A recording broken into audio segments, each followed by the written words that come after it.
Hello everybody, I'm here Thijs, and this time I'm gonna do a review on my series of the European Championship final. I'm playing here against Inner. We both made it to the finals of the European Championship 2016. Really, we played already a lot of series before, and this was the final match, and now I want to do a review over my final match on the European Championship. What we see here as a first matchup is the Zoo against Renolock, and this is an game I have spent a lot of this is a matchup I have spent a lot of practice in, because I feel this matchup is so close, but you can like really get an edge if you understand this matchup better, especially from the Reno side.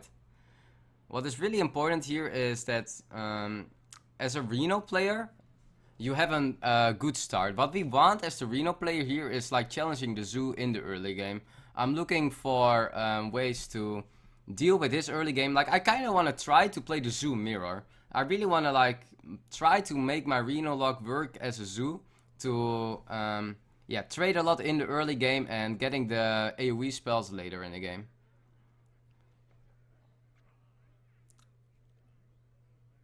Are very powerful cards, but they're very expensive cards, and this is a matchup that can go very quickly. Yeah, Thijs would have been looking for an opening similar to what he got against Loyan on his Renolock game, where he had the Doomsayer into Imgang boss curve. Oh. Does pick. Okay, and this is of course really big. Like, as an Renolock, you want to get the Doomsayer as early as you can.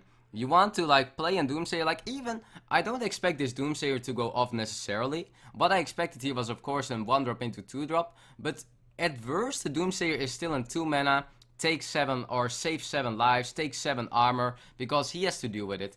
I know that he's not playing with Grace Alchemist, because the deck is very known, and him not having the Grace Alchemist here is a really big thing for me, because as you see, he doesn't want to lose this board and is going to spend his Soulfire here on my minion.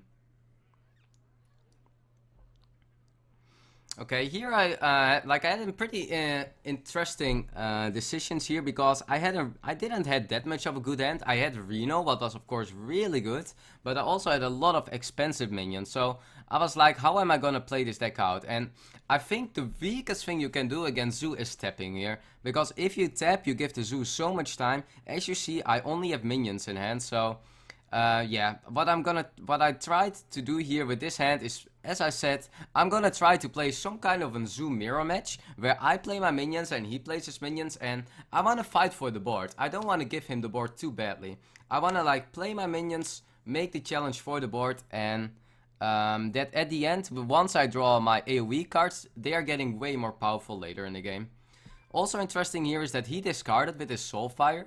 He discarded the Defender of Argus, so here really in my mind was, it is not likely he has the second Argus, so yeah, really was thinking of, do I ever go Imgang boss, but I was pretty sure that just playing the curve here could benefit me way more, because if I would have a dead draw next turn, I could still consider tapping.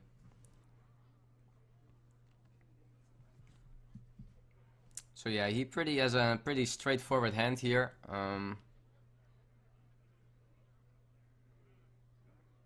I think the most interesting thing is how he trades this away. Trade that away. That's fine. Okay, and as I said here, like, I have like some different options here. What I'm planning now is, what really came into my mind, do I have to Reno next turn? That came in my mind. I was like, if I play a 5 mana 4/4 and I heal for 6, I probably don't have to Reno. And of course you want to like keep on with your Reno a bit longer as you can. Reno is not good when you are low on lives and he has a big board, because he instantly deals all the damage back. So it's really like, yeah. And as I said, I still want to play this board game. I still don't want to like let the board go totally in his favor. The 4/4 challenge at least 2 minions here. So it might just be that this 4/4 can do a really good job on board. Yeah, the thing with this hand is, like, my hand is pretty expensive. I think Alex and Ragnaros are often dead cards against Zoo. So I'm really like trying to get value out of all my cards. And Apothecary is actually a pretty good card against Zoo. Here he has like the decision if he wants to trade it. The thing for him is, he kind of needs to trade this, because otherwise he gets wrecked by he gets really wrecked by Shadow Flame. And also Hellfire is really painful for him. So we see me having only minions here, but for him it's really not likely that I have such a heavy minion hand. And this is kind of the situation that I created myself in. I didn't have to Reno at 6 because I played every turn, I played a minion. In this matchup, I really rarely want to tap. I want to play for board all the time, and that's kind of what I want to do the same here. Like, I could totally tap and play a minion here, but why? If I just play 2 minions, we keep challenging the board, and we probably don't even need to Reno next turn again. And this is what I wanted to try every turn. Every turn, I want to fight for the board.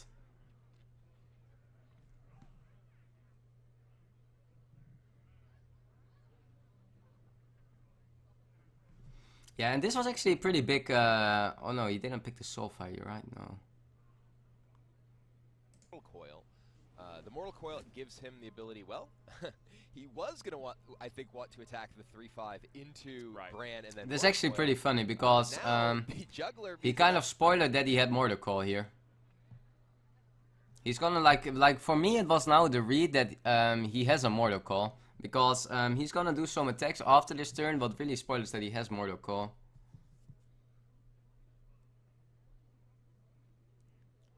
At this moment, what is also interesting to know is like he is running a Leroy version, so I kinda have to play around at least like 10 damage, 14 damage all the time. And this is what you see, like here he's gonna like spoiler that he has Mortal Coil, but yeah, lucky or not, I don't know if it's really lucky or not. But the Knife Juggler kills my Bran off, so at this moment I also know that he has a Reno in hand. And this was actually getting a bit harder now, because I still miss the AoE. Like now at this moment, an Hellfire will just be GG. I Hellfire, I trade this one away, game is done. So here it was a bit rough that I'm missing the AoE part of my deck. Picking up the Soulfire. Soulfire, really good card against the aggressive decks, because it gives you the ability to make the best trades on board.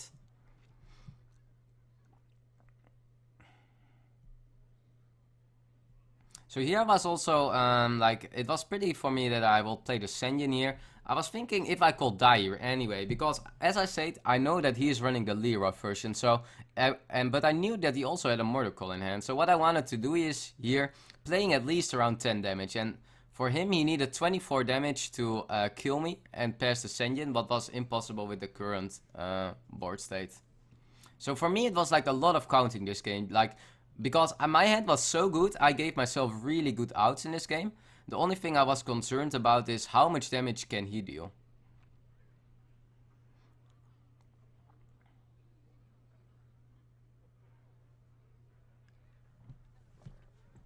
Okay, so and at this moment, we are finally losing the board, guys. It is turn 8, and at this moment we are finally, I say finally, because normally it happens way earlier, we are behind on board.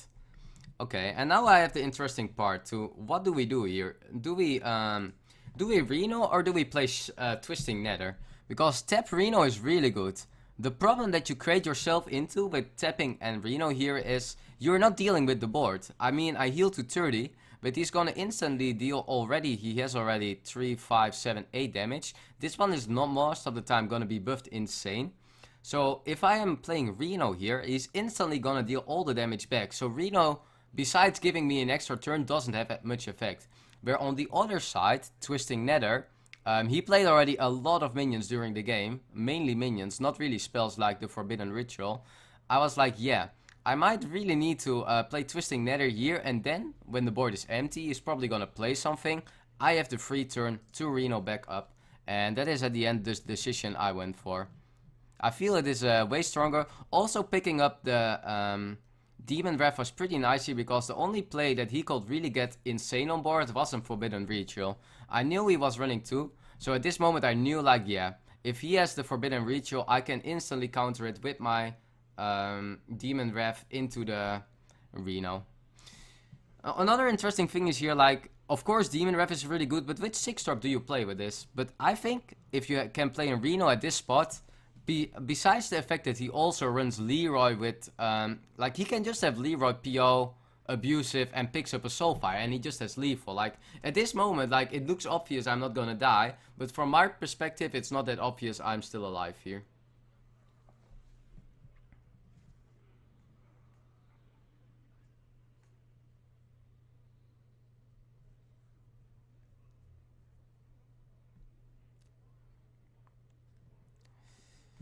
Okay, so here, this is like, it feels like kinda his final push here. It's not that desperate, but he had to play like a lot of minions to get like back on board. He's hanging at 12 lives.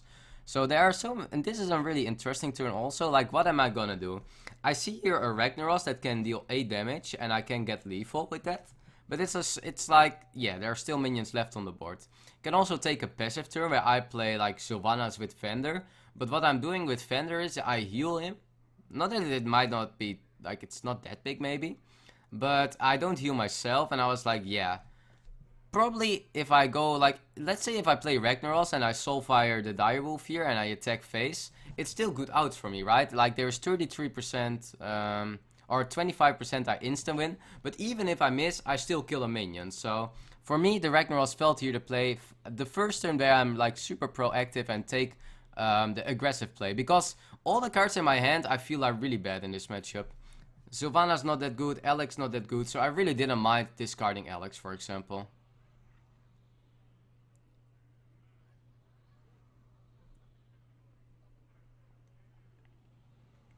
Yeah, at this moment, like, and this was also a big part of why I really wanted to play Rag. Like, yeah, it is, it might not give me lethal, but he still has to trade so much into Rag. Like, you see, like, he has to use all his buffs there to deal even with my Rag.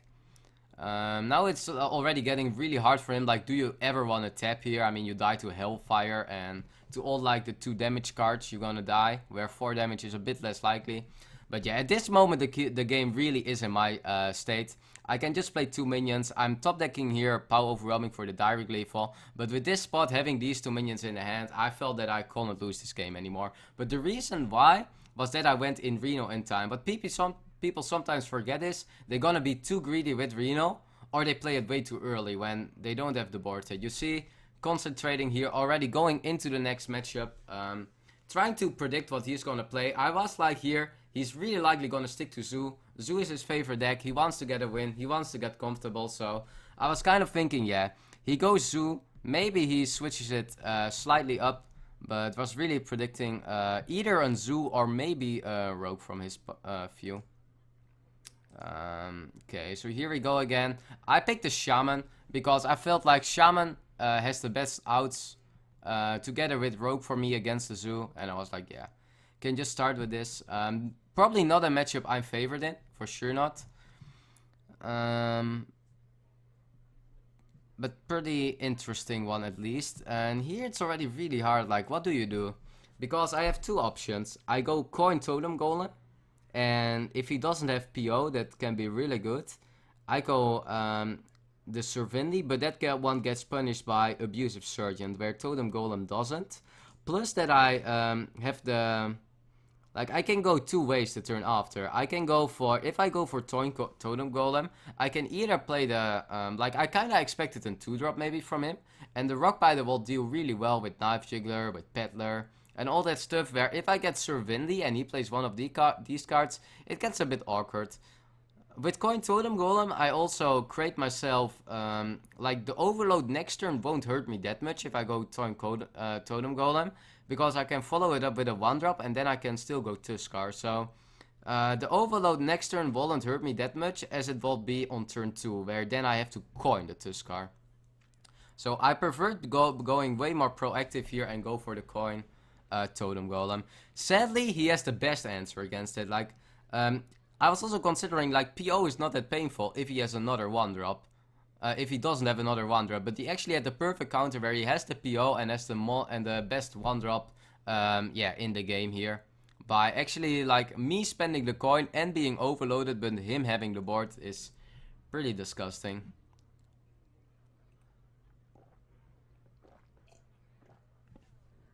Yeah, here we have a pretty straightforward Rockbiter.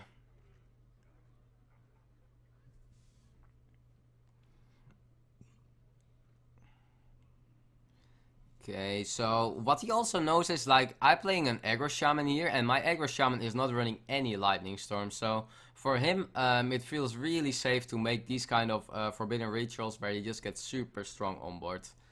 Yeah, here I feel in a super bad spot. I'm like, yeah, I'm never gonna win this game anymore.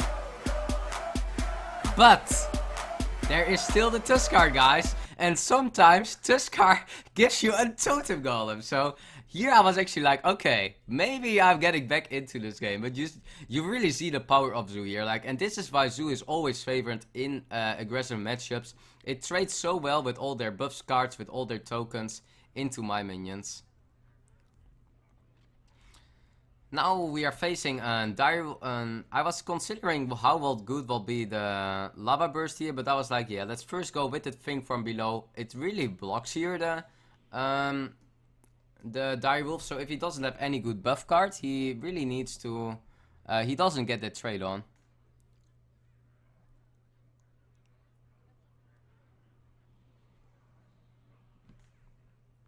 I was kinda expecting here maybe an Argus, but I wouldn't mind facing an Argus too much, because I have the lightning bolt with a lot of 1-drop, so I will for sure get on board. What I really didn't like about last turn, if I would make like lava burst into the direwolf, I would overload myself, and overloading this early in the game against the Zoo can really hurt you, because you cannot fully develop the board. Here he didn't get like an abusive surgeon, so he kinda went for the juggle here and misses it, so really big. And at this moment I was like, okay, I might be in a pretty nice spot now with him missing this juggle.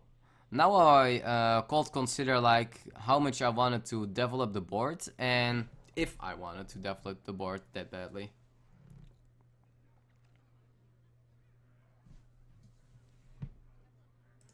He's able to potentially trade his lava burst, get that dwarf off the board, and suddenly his thing from below is much bigger than anything else in play. Yeah, so he has the opportunity here. He can take a full board clear with the lightning bolt and the lava burst. He can develop a squire alongside that. That will mean he only has 3 mana next turn to answer what Zoo will have to offer, but a 3 mana turn next turn with Finley and Flame Tongue Totem with an Argent Squire already on the board is looking like it still could be potentially very powerful. And this is why I really liked my play, because I kinda overloaded myself, but I still had a really nice good next turn, where I have 3 mana, and for 3 mana I can play the Flame Tongue together with the Iron Squire. This was, by the way, a really big swing turn, him picking up here the Soulfire. Imagine if there will not be in Soulfire here, I would feel in a really good spot. By him Soulfiring my minion, I'm actually getting behind on board, and with 3 mana, I'm really not happy about the situation, because I know that if he gets a power play going next turn, I might fall behind next turn on board again. I kinda made a small misplay here in my opinion, because I should have played the Flame Tongue on the right side, so I could play the Divine Shield Squire on the left side, because I make a totem every turn, and I want to get the weakest one of the two. I want it on the right side, so my totem's getting the same value. So kind of a like small placement thing there. Him throwing here the Forbidden Ritual is actually really big, because it creates so much tokens on board, and me not having any answers for tokens at all, it makes this game super rough.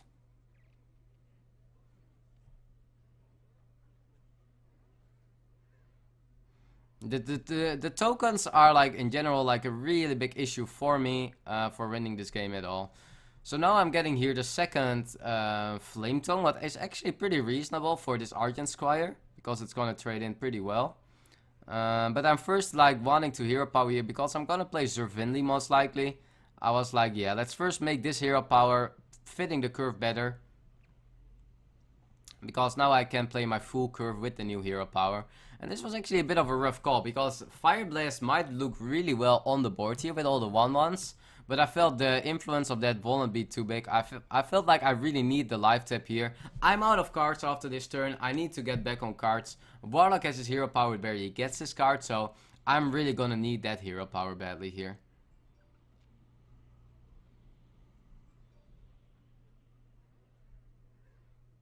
Oh yeah, by the way, like, people were like messaging me afterwards that he was BMing me so much. Like, I didn't notice this stuff. What I did, if he says hello, I'm fine. If he says twice hello, I just instantly squelch him. So don't think that like, and even if he will do like you can see it on my face, like even if he will emote, like I won't be like, it won't get me out of concentration. I think for him it's actually a bigger part, that he gets himself out of the concentration more by making useless emotes. Like, you should be full focused on the game. You shouldn't spend your time into like emoting at all.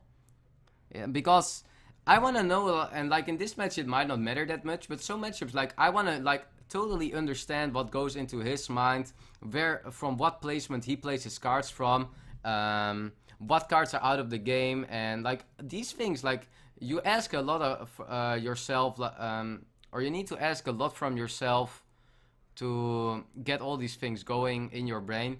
And you using some of your thoughts into BMing is just, I think it can really hurt yourself. I don't think, like, it doesn't improve your play at all. So yeah, I squelch him all the time, and I would really advise let everybody do that. If you are like, just instantly squelch somebody if he makes 2 emotes at least. If he says hello, you say hello back. If he's then going on, just squelch. Don't let him waste his time in emoting, and focus yourself just on the game. Okay, here I was pretty convinced I should go for the Argent Squire, or for the Abusive Sergeant here. But then I was like, do I need to develop the board, or do I need to start with my Doomhammer here? My only problem with the 7-7 was that I still needed to trade the 7-7 most likely into the Sea Giant, and I also wanted to kind of deal with the 1-1 so he couldn't make good trades back. So I think like Doomhammer should always be better here than the Faceless. It's more proactive.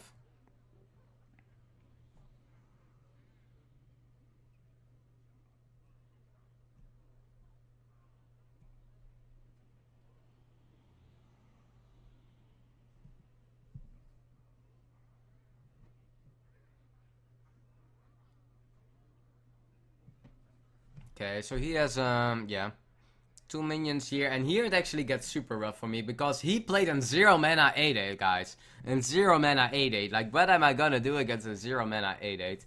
Actually, pretty interesting that he still made a trade. I mean, I will not mind him just dealing bomb 9 damage into my face, but yeah. Here you see the game is getting kinda over, having the 7 mana here, but I need to also attack twice into this Knife Juggler to even get the trade on. And yeah, at this moment it just looks super bad for me. Picks another Soulfire, like the Soulfire picks from the Peddler, especially the first one that killed my 5-4 Frink from below, just totally swing this game around. I had the first swing with the Totem Golem from the Tuskar, but him getting the double Soulfire, I just kind of made it like the swings were too big. Because it's a tempo matchup in the end, and Soulfire is an insane tempo card. So yeah, here the game is just over. I mean, I can still trade a bit on board, but the Doomhammer draw is super horrible here for myself. I mean, it's not a card I want to play now. Can trade with the Peddler, can also just go full face. Maybe it was better to full face attack here, getting myself better outs, but yeah. At this moment, we are so low on life. Yes, he has the board. We are not getting much stuff going on board at all, so really bad spot for us.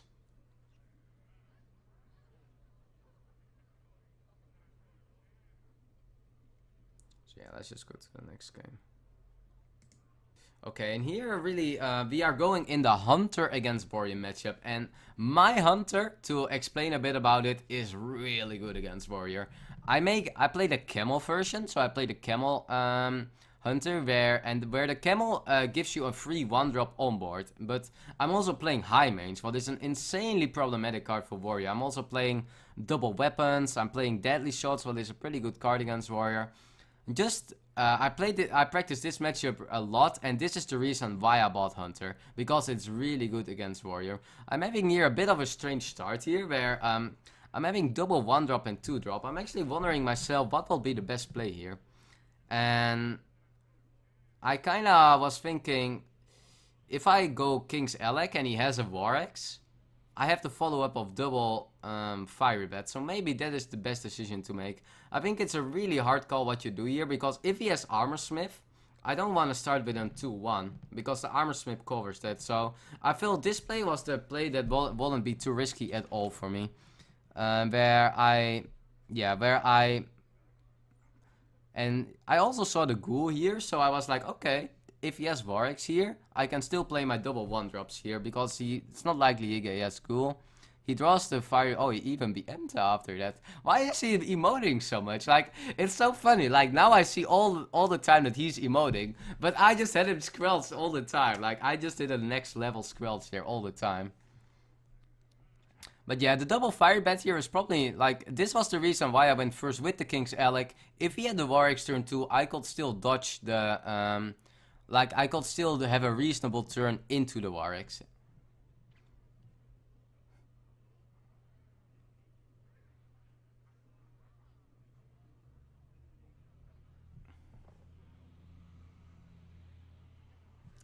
He's considering attacking now here. I think he should always make this attack, by the way, because my turn 3 is either Animal Companion, and I get a trade on, either with Hover or with the Wolf. I can have a bow here, what is an answer? I can have Freezing Trap here, what is an answer?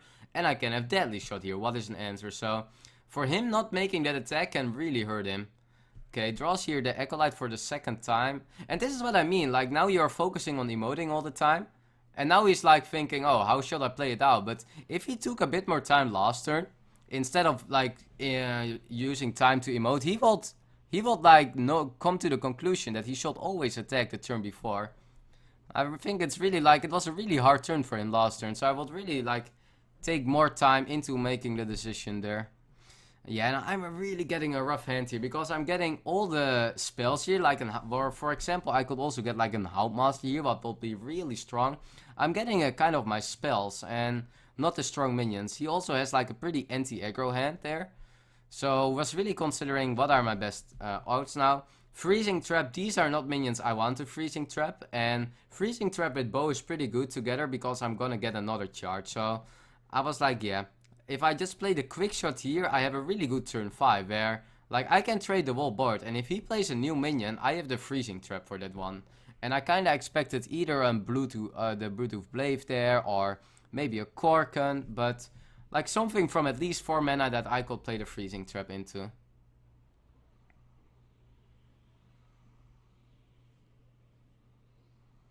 Okay, here he has the Bluetooth Iker with the Ghoul, trading off my minion. Yeah, and here I get another sad draw. At this moment I'm really like, oh man, well, how am I gonna play this hand out? Because I have some really powerful cards against the Warrior, where I have like my Highmane, my Tigers, my Call of the Wild. But at this moment I'm really drawing not into these cards, so felt in a really rough spot here. Now I was like, yeah, I can play Freezing Trap here also for another charge, but I didn't really value the charge that high when I have double bow in my hand. And then 2-1 is not really something you want to Freezing Trap, where Karen instead is a really good Freezing Trap target.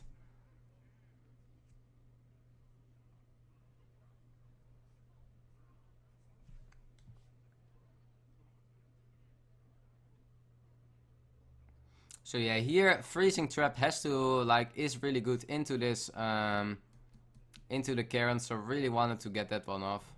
I didn't, as I said, I didn't really like value any of the extra charges because I had the double bow.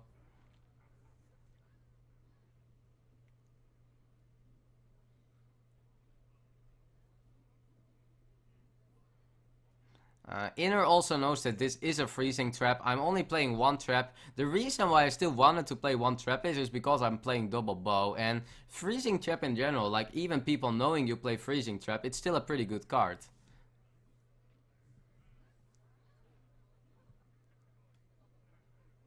Yeah, at this moment, I'm getting the kill command here, so I can find the trade, but at the end, like, I'm still feeling in a really rough spot, because I am not getting my Tiger, I'm not getting my Highmane, I don't have Call of the Wild in the hand, so here I was also like, yeah, because I have the freezing trap up, I can go a bit aggressive here, I can put him at 12 lives, he's still forced to not attack with the Karen, because I have the freezing trap up. So maybe these are my best outs, but here he has a really good counterplay where he kills off my minion, gets another minion and gets 3 cards. And that is really the power of a tempo warrior. Totally get the tempo here.